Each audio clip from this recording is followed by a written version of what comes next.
Hi, Todd Warren here in the Forecast Center with one more video update before the evening newscasts begin. Just a reminder, we do still have the severe thunderstorm watch that includes most of the Arklatex here until 6 p.m. Quite possible we'll see an extension for at least part of the area here later on, although that we might see a bit of a delay between, a little bit of a gap between the current one and the one that we could see.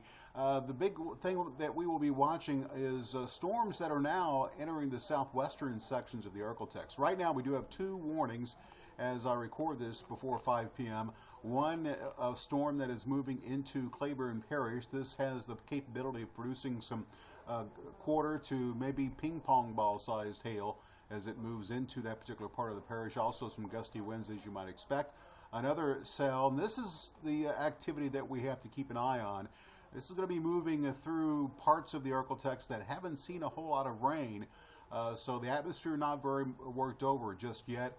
If we have anything that spins, these cells here could pose the main risk.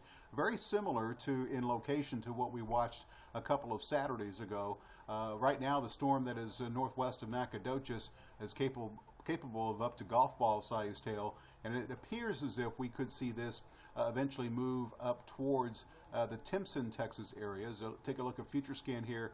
This basically takes these storms forward an hour, so you can see it does look like we'll see these move towards Timpson and eventually towards Logansport in Mansfield. Have seen just a little bit of weak rotation, nothing too alarming just yet, but these are the cells I'll be watching very closely and probably will be the cells that give us at least a chance for some rotation as we go through the evening hours this evening.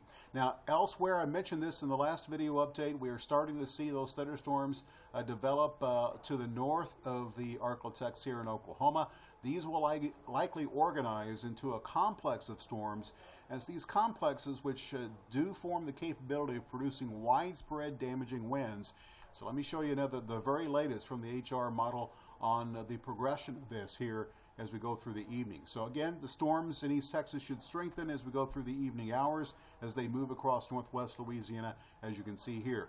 Here comes the complex, getting better organized by 9 p.m., moves into our area by 10 p.m.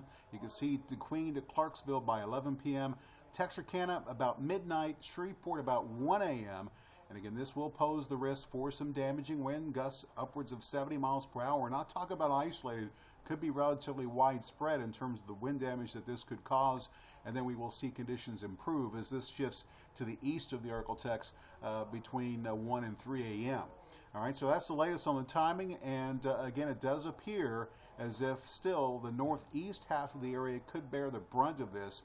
The latest outlook from the Storm Prediction Center, this red area basically shows you where they think more than likely the strongest winds will occur, or at least the best chances of that right now. But keep in mind it could occur anywhere in this orange area as well. So wind, the biggest concern here during the next 12 hours or so, although we could see an isolated tornado or two from that complex as well as from the clusters of thunderstorms that are now in East Texas. Again, we do have the severe thunderstorm watch, which is in effect for much of the Arklatex here until 6 p.m. Likely we'll see additional watches issued later on as the storms continue to move towards the Arklatex from Oklahoma and move through the area during the nighttime hours tonight.